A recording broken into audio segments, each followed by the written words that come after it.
Astagfirullah.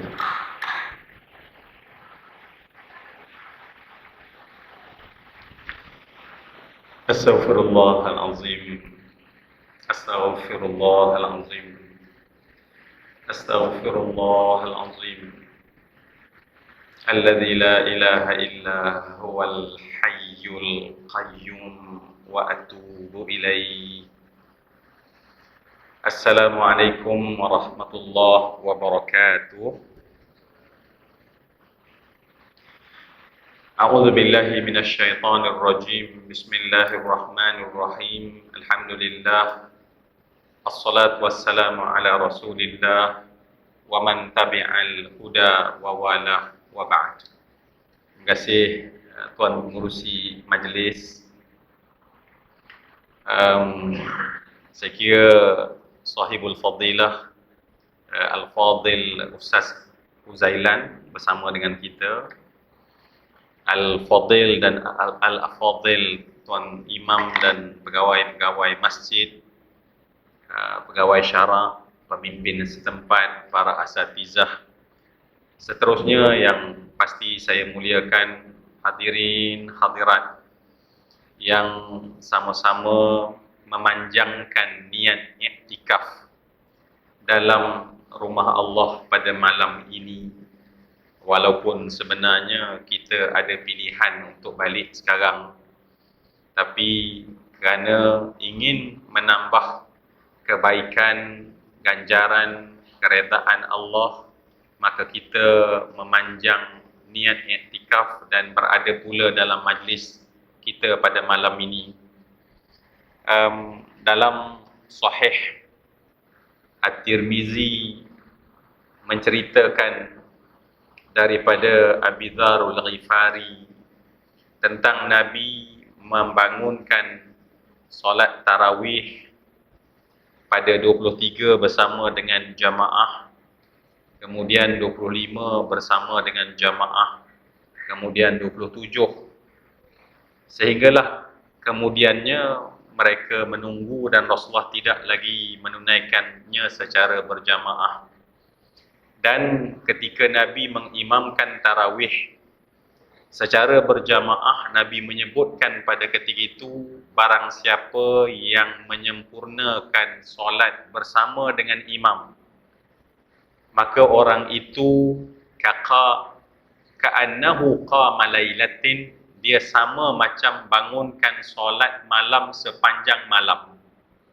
Jadi tuan-tuan yang bersabar, yang bermujahadah, Isya, lepas tu sambung pula dengan tarawih dengan imam, habiskan dengan witir. Berita baiknya adalah Rasulullah memberi jaminan kita mendapat pahala seperti orang itu sepanjang malam ini dia kerjakan solat malam. Jadi sebab itu Nabi sangat menggalakkan agar kita kekal berjamaah sampailah ke witir. Alhamdulillah. Dan semua yang dikasih sekalian, kita lanjut lagi, ya, bukan sekadar kita dapat pahala seperti qama lailatin, seperti bangunkan malam sepanjang malam, kita panjangkan lagi iktikaf kita dengan kita sama-sama duduk mengimarahkan rumah Allah yang cantik dan mulia ini, Masjid As-Salihin ini, dengan kita sama-sama duduk sebentar. Dan pastinya tuan-tuan, kuliah lepas witir tarawih ni tak lama, takkan nak sampai sahur. Jadi itu berita baik untuk tuan-tuan, sebab pihak masjid memang dijaga jamaah dia. Dia tak naklah jamaah dia nanti susah, maka dibuat ala kadar yang sesuai. Dan saya cuba, insya-Allah, saya kira panjang-panjang pun setengah jam kot, kan? Itu waktu yang baiklah. Dan ulama pun berpesan khairul kalami ma qalla wa dalla. Perkataan baik itu bukan mesti panjang, tetapi biarlah dia pendek, tetapi yang panjang adalah pada petunjuknya. Dalam memberi semangat kepada kita, sebab kita ni pun bertahan di sini kerana daya tahan mujahadah yang ada dalam diri. Kalau tak kuat daya juang, daya mujahadah, maka kita dah lama meninggalkan majlis taman syurga ini. Dalam Musnad Al-Haris ibn Abi Usamah, Nabi SAW menyebutkan dalam hadis Qudsi, Allah Subhanahu wa taala menyatakan ketika manusia berada di padang mahsyar, maka yaqulullahu ta'ala yaumal qiyamati limalaikatihi. Allah Subhanahu wa taala berkata pada malaikatnya. Apa kata Allah pada malaikatnya? Sebagai marilah sama-sama kita datangkan azam yang kita duduk pada malam ini bukan satu benda yang kecil di sisi Allah, tetapi ganjaran nilai yang Allah tawarkan tersangat besar. Tak berbaloi dengan kita duduk sedikit, tetapi ganjaran besar. Maka Allah menyeru kepada manusia dan Allah menyeru kepada malaikat di hari kiamat. Maksudnya pada ketika manusia berada di padang mahsyar, apa seruan Allah kepada manusia yang Allah sebutkan kepada malaikat? Allah menyebut dalam hadis Qudsi yang saya bacakan ini, yaqulullahu ta'ala aina jirani, aina jirani, aina jirani. Allah bertanya, di manakah jiran aku? Di manakah jiran aku? Di manakah jiran aku, kata Allah. Maka malaikat menjawab, man dzalladzi yanbaghi ayyujawiraka ya rabbal izzah. Masa mungkin ada makhluk yang boleh menjadi jiran kepada Allah? Masa mungkin. Sebab makhluk ciptaan Allah, tempat adalah ciptaan Allah, dan Allah itu bersifat istighna, tidak bergantung langsung kepada makhluk, maka Allah tidak bergantung pada tempat. Maka malaikat berkata, masa mungkin, mana mungkin ada sesuatu yang boleh menjadi jiran. Tuan-tuan nak bagi sama antara orang jerantut dengan orang Alor Gajah. Jiran tu maknanya ialah kalau kita duduk di Alor Gajah, dia dipanggil jiran kalau dia duduk di Johor. Betul ke tak, tuan-tuan? Saya nak tengok sama tak bahasa kami di Jerantut dengan bahasa di Alor Gajah. Yang dikatakan jiran ialah orang yang duduk di Johor tu nama jiran kita. Betul ke tak, tuan-tuan? Tak. Alhamdulillah sama nampaknya. Kalau tuan-tuan kata, memanglah yang Johor tu jiran kami, yang Alor Gajah ni bukan jiran. Baik. Kalau siapa duduk rumah teres, dia sebenarnya tidur sebelah jiran dia. Jaraknya lebih kurang 4 inci je. Ini katil dia, ni katil jiran dia. Hak membezakannya adalah dinding saja, nasib baik. Kalau buang angkat dinding tu, tuan-tuan, kita tengoklah sebelah muka kita jiran kita. Nak bagi tahu betapa bila sebut jiran yang sangat rapat, sekarang Allah sebut dalam Maha Suci Allah yang tidak berharap pada tempat dalam kalimah majaz. Maka Allah kata, di mana jiran aku, maknanya yang sangat rapat dengan aku. Maka Allah menerangkan kepada malaikat siapakah yang dimaksudkan dengan jiran, yakni makhluk Allah yang sangat dekat. Makanatun wala makan. Yang dekat itu adalah makanah, bukan makan. Maaf saya tuan-tuan, makan ni bahasa Arab maknanya tempat. Jangan tuan-tuan kata, more ke? Dah, more sekejap lagi insya-Allah. Yang dikatakan dekat itu adalah makanah. Makanah ni kedudukan. Makan maknanya tempat. Jiran itu adalah orang yang kedudukannya sangat rapat dengan Allah. Siapakah dia sekarang? Allah jawab. Yang pertama yang Allah maksudkan dengan jiran Allah, yang pertama adalah Qurra'ul Quran.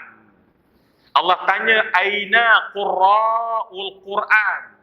Kata Allah, manakah yang sering dan selalu membaca Al-Quran? Itu jiran Allah. Itu orang yang kalau di hari akhirat Allah angkat darjat manusia yang sangat dekat dengan Allah. Dan yang kedua adalah umarul masajid. Umarul masajid. Yang kedua adalah orang yang sering sekali mengimarahkan rumah Allah Subhanahu wa taala. Agaknya tuan-tuan malam ni, kalau tuan-tuan semua tak ada, saya yakin pihak masjid akan tutup lampu, tutup kipas, dan masjid ini akan jadi sunyi sesunyi-sunyinya.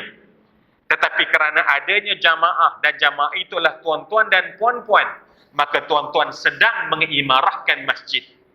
Maka Allah Subhanahu wa taala menyebutkan bahawa dua kelompok yang sangat dekat dengan Allah. Yang pertama yang selalu sangat membaca kalam Allah, dan yang kedua adalah yang selalu sangat mengimarahkan, memeriahkan rumah Allah, kalam Allah, rumah Allah. Dan pada malam ini insya-Allah dalam kesempatan yang sangat sedikit, dalam saki-baki ruang kekuatan yang kita ada, kalau saya nak tanya tuan-tuan masih ada bateri ke untuk lagi lebih kurang dalam 20 minit? Masih ada bateri ke tuan-tuan? Masya Allah, meyakinkan. Alhamdulillah. Baik semua yang dikasih sekalian, ya, saya tak perlulah nak menerangkan dalam masa yang sedikit di hadapan kita yang semua tahu bila sebut nuzul. Saya petik apa yang dikatakan oleh Imam Suyuti. Nuzul bermakna 3 nuzul. Bila sebut nuzulul Quran, maksudnya adalah 3 nuzul. Nuzul bermaksud turun, dan bentuk turun itu ada 3. Supaya kita jelas, saya pun tak nak syarah dan panjangkan syarah, sebab saya yakin kita faham tentang perkara ini. Nuzul yang pertama adalah dari Allah, yang kemudian Allah turunkan ke Lauh Mahfuz. Lauhil Mahfuz. Itu nuzul yang pertama. Nuzul yang kedua adalah daripada Lauh Mahfuz ke Baitul Izzah, yang disebut sebagai Sama'ud Dunya. Diturunkan ke langit dunia. Dan nuzul yang ketiga, yang kebetulan di Malaysia, saya tak pasti di Melaka. Kita cuti tak nuzul Quran? Tak. Melaka tak cuti. Selangor cuti, Kuala Lumpur cuti, saya tak tahu berapa negeri lain yang cuti. Ya. Dan pada 17 Ramadan, di Selangor cuti nuzul Quran, di Kuala Lumpur cuti nuzulul Quran. Nuzulul Quran itu adalah nuzul nazlah yang ketiga. Daripada langit dunia kepada Nabi dengan perantaraan biwasitati amini Jibril, dengan perantaraan malaikat Jibril, buat kali pertama. Sebab Quran turun daripada langit dunia kepada Nabi secara munajjaman. Disebut munajjaman. Apa maksud munajjaman? Beransur-ansur, dan permulaannya adalah pada 17 hari bulan Ramadan, bersamaan ketika Nabi berumur 40 tahun, dan turun ketika Nabi sedang bertahannus dalam Gua Hira, dan Nabi telah berada dalam Gua Hira 6 bulan sebelum itu, sejak daripada bulan Rabiul Awal. Baik, benda ni saya tak nak syarah panjang sebab dah ada dalam maklumat. Kerana ada orang tersalah faham apabila imam membacakan a'udzu billahi minasyaitonir rajim, bismillahirrahmanirrahim, inna anzalnahu fi lailatul qadr. Apabila kita mendengar Allah menurunkan Al-Quran, nuzul Al-Quran pada malam Al-Qadar, dan nuzul Quran pada 17 Ramadan. Jadi dia buat satu conclusion, dia kata buat apalah nak susah-susah cari malam Al-Qadar, kankah nuzul Al-Quran pada 17, jadi malam 17 itulah malam Lailatul Qadar. Jadi semua yang dikasih sekalian, sekarang kita faham, yang turun itu bukan pada malam Al-Qadar, yang kebanyakan, bukan semua ulama kata 17, ada kata 21 dan pelbagai angka yang lain, itu tidak penting. Tetapi yang penting maknanya Al-Quran telah turun pada wahyu yang pertama. Baik, semua yang saya kasih sekalian, oleh kerana saya berjanji tak nak cerita benda itu, maka marilah kita tengok salah satu daripada definisi Al-Quran. Sebab ulama ulumul Quran mendefinisikan Al-Quran adalah Al-Quran itu adalah Al-Quran huwa kalamullah ta'ala al-mu'jiz al-munazzal ala lisanin nabiyyi sallallahu alaihi wasallam biwasitati aminil Jibril al-manqulu ilaina bitawatur al-muta'abbad bitilawatihi al-mabdu'u bi suratil Fatihah wa mukhtatamu bi suratin Nas. Lebih kurang ulama ulumul hadis mendefinisikan itulah dia Al-Quran. Dalam banyak definisi ni semua yang saya kasih, saya nak ambil satu definisi tentang Al-Quran yang disebutkan sebentar tadi. Al-Quran adalah mu'jiz. Al-Quran adalah mu'jiz. Saya cakap kuat sangat ke? Saya cakap macam tinggi sangat ke suara saya? Jangan ambil hati saya cakap betul-betul. Ustaz cakap kuat sangat lah. Kami ni kan penat lepas tarawih. Okey ke? Okey. Betul. Betul.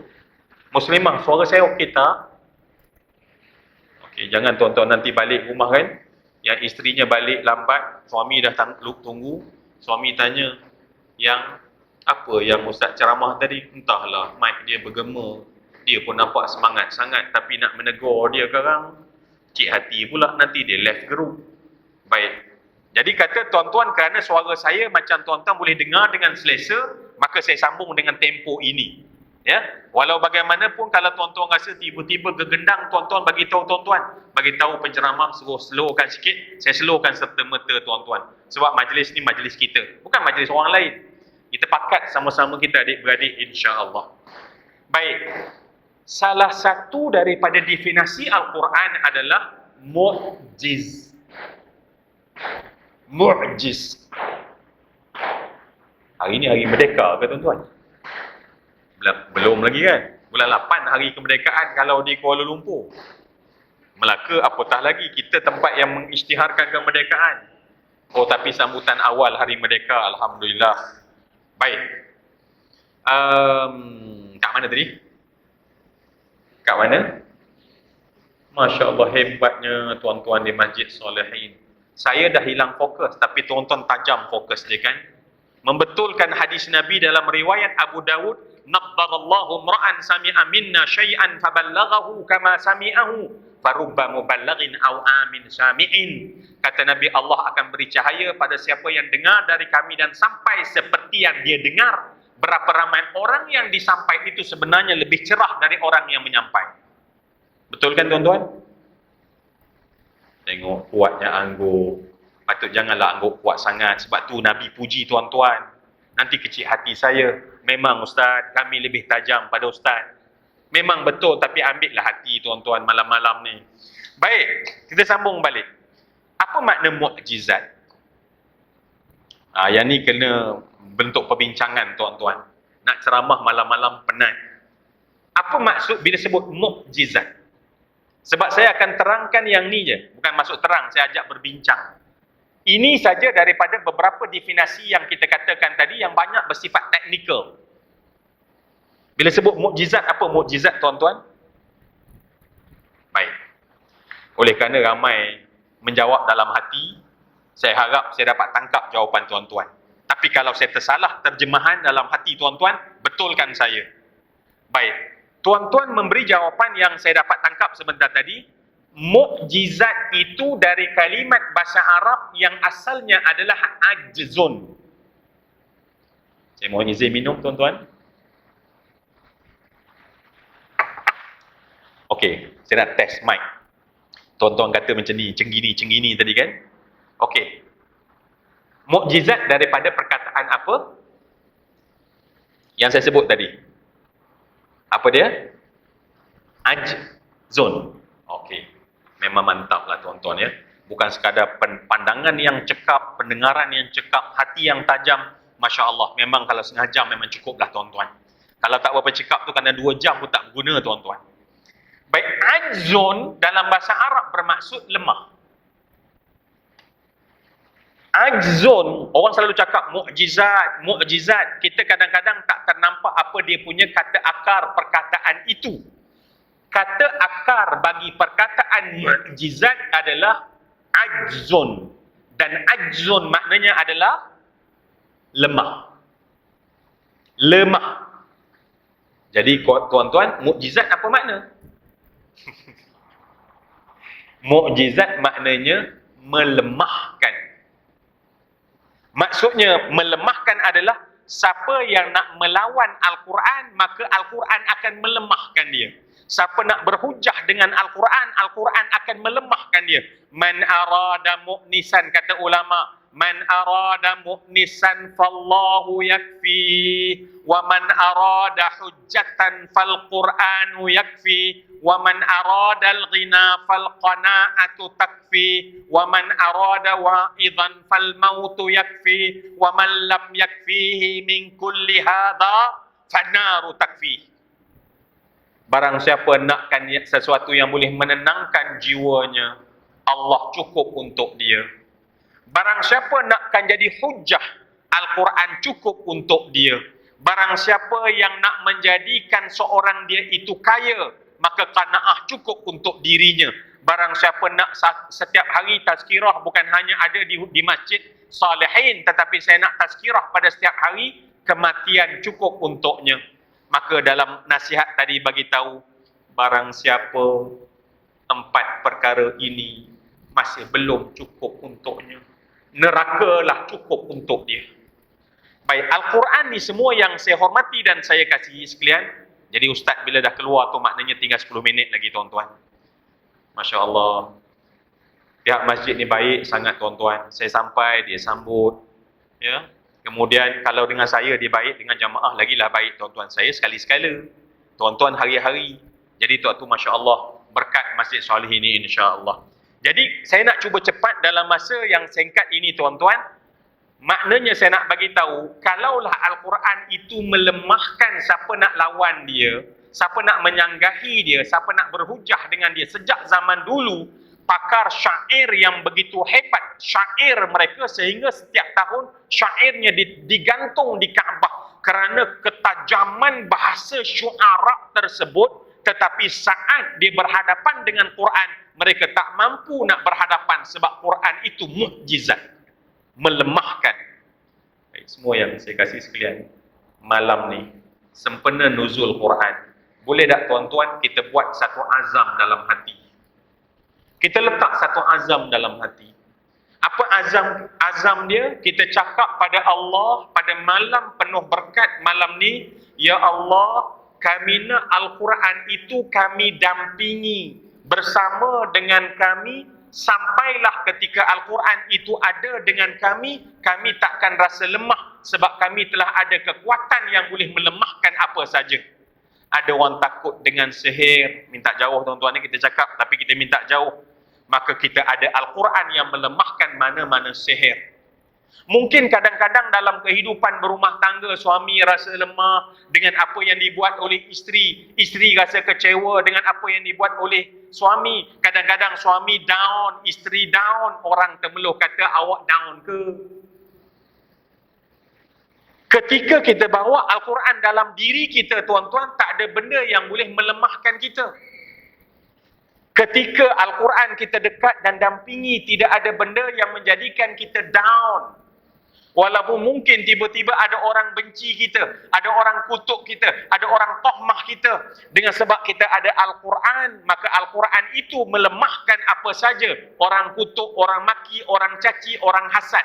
Begitu kehebatan Al-Quran yang kita azam dalam diri kita sama-sama pada malam ni sempena nuzulul Quran. Dan tuan-tuan, dalam hidup ada benda yang kita tak boleh akan elak. Apa dia? Kita tak boleh elak. Ada masa kita diuji oleh Allah. Kita tak boleh elak daripada ketetapan Allah, kita diuji oleh Allah. Apa itu ujian tuan-tuan? Ujian ialah benda yang kita suka tak dapat, benda yang kita tak suka dapat. Dalam hidup tuan-tuan kita akan berhadapan dengan kita nak satu benda tapi tak dapat, itu ujian. Dalam hidup kita tak nak satu benda kita dapat, itu ujian. Maka bagaimana saat ujian datang kepada kita, kita nak berhadapan dan mengalahkan ujian tersebut? Jawapannya adalah Al-Quran. Jadi kalau jawapannya Al-Quran semua yang saya muliakan, macam mana kita dengan Al-Quran? Ini sebagai perbincangan fasa terakhir. Bagaimana kita dengan Al-Quran sampai Al-Quran itu benar-benar ada dalam diri kita? Baik, semua yang dikasih sekalian, marilah kita cuba bermuhasabah. Sebab malam ni yang datang seramai ini, kita tak nak cerita tentang orang, kita cerita tentang kita yang telah dipilih oleh Allah untuk bersama. Apakah dan bagaimanakah Al-Quran itu benar-benar akan dapat memberi kekuatan kepadaku? Dalam bahasa lain disebut Al-Quran sebagai syafi', sebagai pemberi syafaat. Maksudnya menolong kita supaya dengan mukjizat Al-Quran mengalahkan apa saja ujian yang datang kita tak patah. Saya suka buat contoh tuan-tuan. Dalam hidup kita selalu rasa patah. Patah orang kata, patah dengan apa yang kita nak kita tak dapat. Paling banyak orang patah adalah dengan ekspektasi sendiri. Dia jangka macam ni, tak dapat macam dia jangka, maka dia patah. Saya suka tuan-tuan, kalau boleh saya nak panggil seorang yang karate black belt. Orang jago karate di sini yang ada black belt. Tolong yang ada black belt saya nak panggil ke depan. Yang warna hijau jangan cuba-cuba datang tuan-tuan. Yang warna coklat jangan cuba-cuba datang. Yang baru berlatih semalam pakai tali pinggang putih jangan datang. Saya nak black belt tuan-tuan. Tuan-tuan, saya dah mula takut. Kenapa tuan-tuan? Pengalaman saya berkawan dengan maha guru karate ialah biasa kalau kita tanya siapa maha guru karate, yang black belt biasanya dia orang tak mengaku. Itu ciri maha guru tuan-tuan.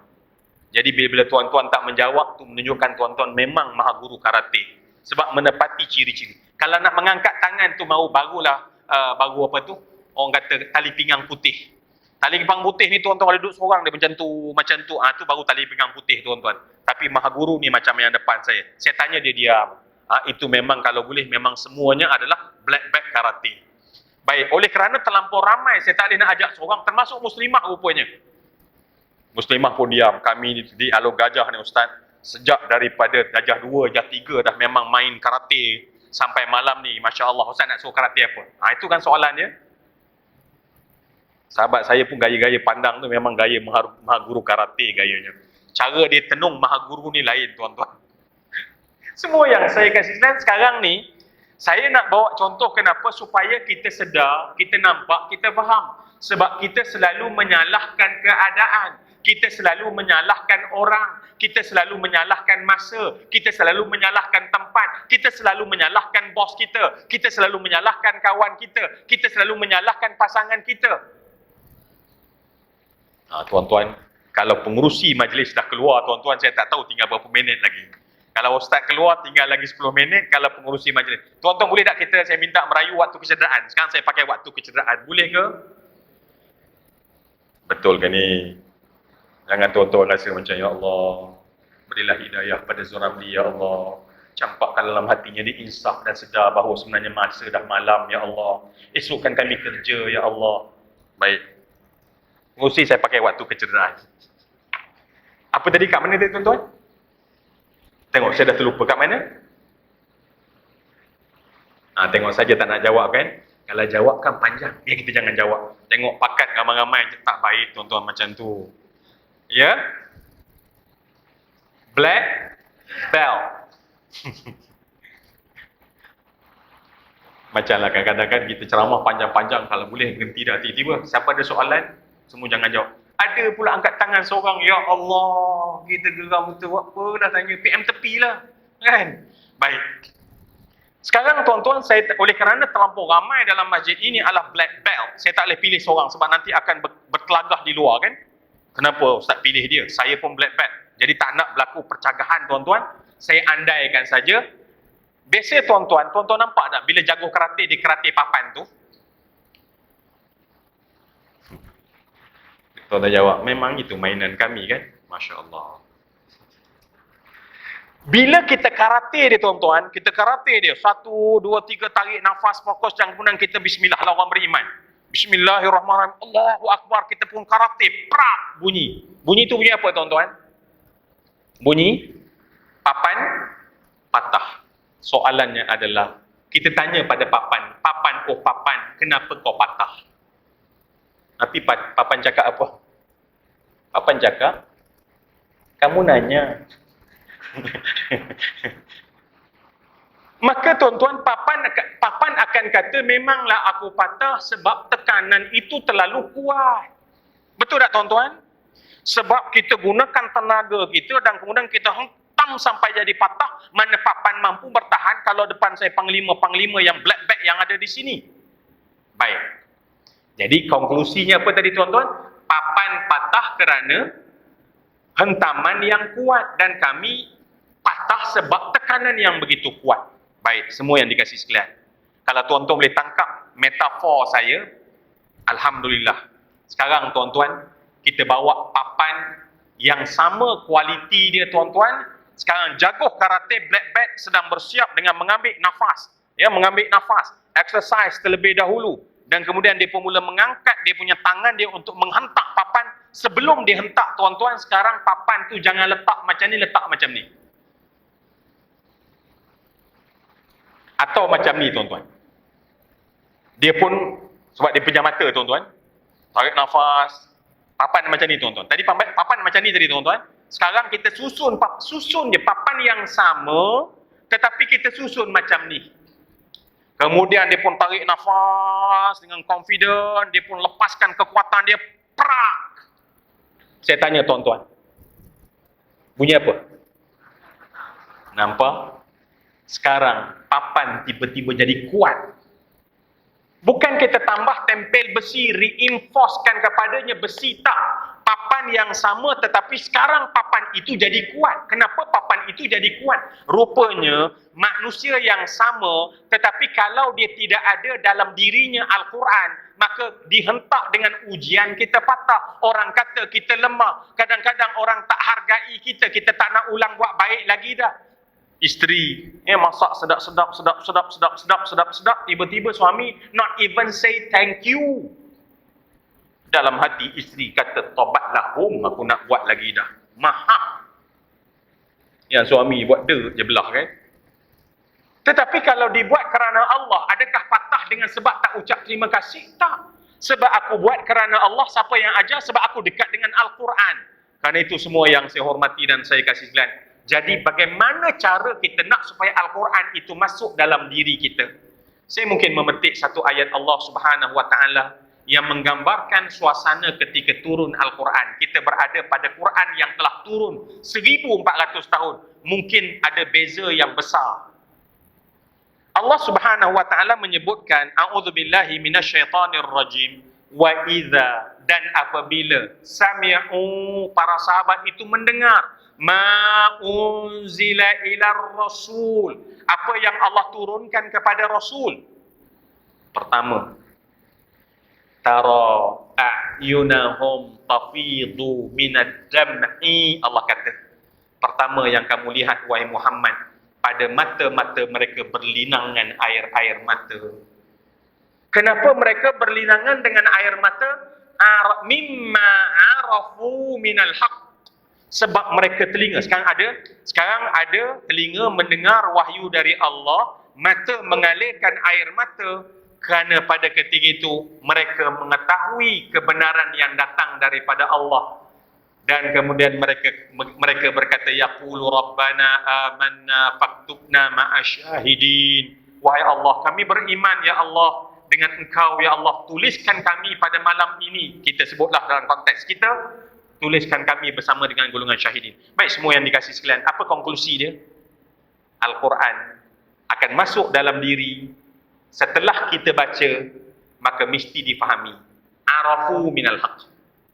Maka marilah saya nak menyeru tuan-tuan, masyarakat kita dah banyak membaca Al-Quran, tapi baca tanpa rasa.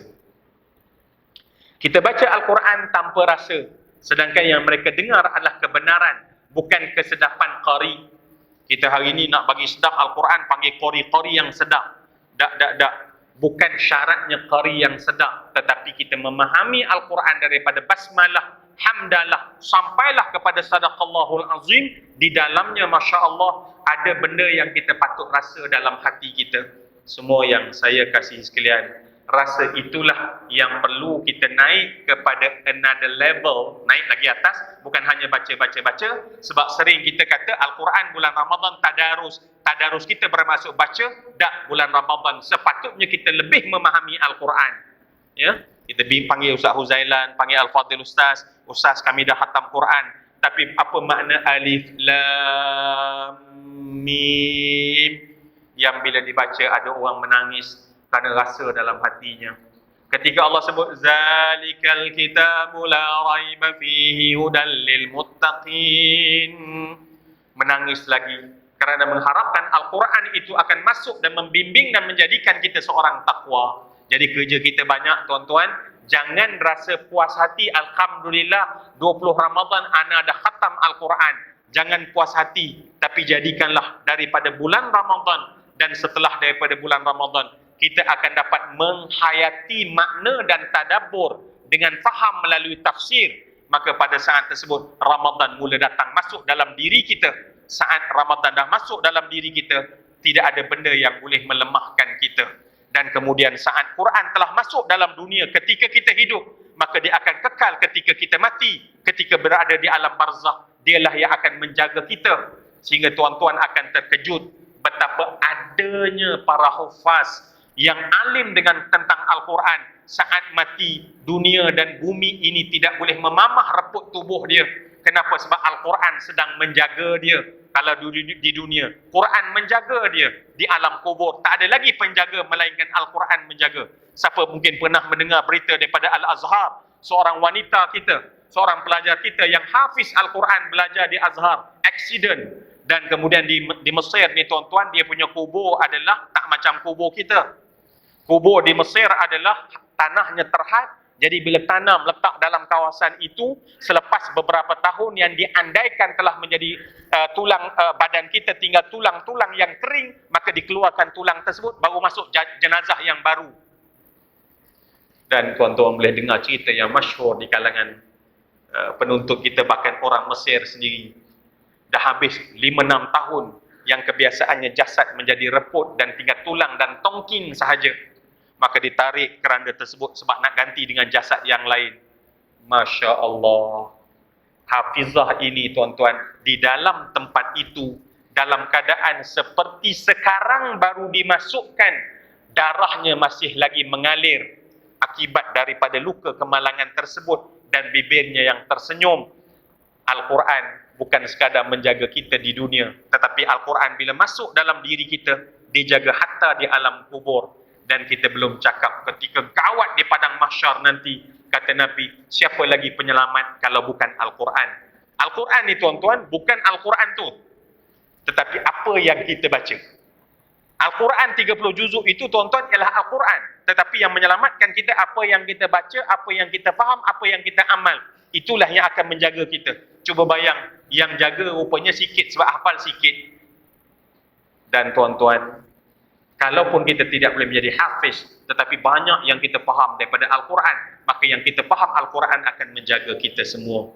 Jadi sebab itu marilah kita bersempena dengan nuzulul Quran pada tahun ini, tambah satu azam, bukan hanya nak jadi orang baca Al-Quran, tetapi baca yang rasa, dan rasa hanya dapat bila kita semua faham. Semua yang saya kasih sekalian, saya ingat nak cerita satu kisah. Tetapi bila saya tengok jam tu macam mendayu-dayu, dia kata, Ustaz, sudahlah Ustaz, ya, jarum saatnya begitu bergetar, nak beritahu bahawa itulah jiwa dan roh kita di Masjid Solehin. Maka insya-Allah kalau ada umur yang panjang di masa akan datang, kalau Ustaz panggil lagi, insya-Allah datang saya sambung cerita tu dulu walaupun tajuk apa pun. Jadi Ustaz cerita hak dulu tu, insya-Allah kita akan cerita tajuk tu, insya-Allah barulah mungkin tajuknya adalah tentang awal Muharram ke contohnya, baru kita sambung ceramah tu insya-Allah. Sebab malam ni kalau nak sambung pun macam tak gamak saya tengok wajah tuan-tuan bila saya tengok jam depan saya. Sebab untuk makluman tuan-tuan, jamaah pihak masjid, Ustaz sangat jaga jamaah dia. Khas 1 jam dia letak depan muka penceramah tuan-tuan, supaya penceramah tahu dah berapa lama dia berceramah tuan-tuan. Saya janji setengah jam, sekarang dah 40 minit, maknanya 10 minit waktu kecederaan. Dan waktu kecederaan tak boleh sama dengan waktu permainan. Baik, insya-Allah Kalau begitu tuan-tuan, saya mengucapkan terima kasih kepada pihak masjid, terima kasih kepada pihak jamaah kerana bersama sampai ke penghujung. Terima kasih, Allah memberikan ganjaran yang banyak pada tuan-tuan semua. Terima kasih. Dan yang kedua, ampun maaf daripada saya, pasti dalam saya bercakap ni tuan-tuan, kadang-kadang saya bergurau, kadang-kadang saya bertanya, sekiranya di sana ada kelihatan sesuatu yang seperti nampaknya saya tidak memberi rasa hormat kepada tuan-tuan, maka saya bermohon kemaafan. Saya tidak ada sama sekali saat keluar daripada rumah, ya Allah, jangan jadikanlah perkataan yang keluar daripada mulutku ini merendah dan melemahkan siapa-siapa daripada sahabat dan adik-beradik saya dalam agama. Semoga kalau ada tuan-tuan rasa, maka itu kelemahan saya memohon kemaafan. Aqulu qawli hadha wa astaghfirullahal azim li wa lakum wa lisairil muslimin. Assalamualaikum warahmatullahi wabarakatuh.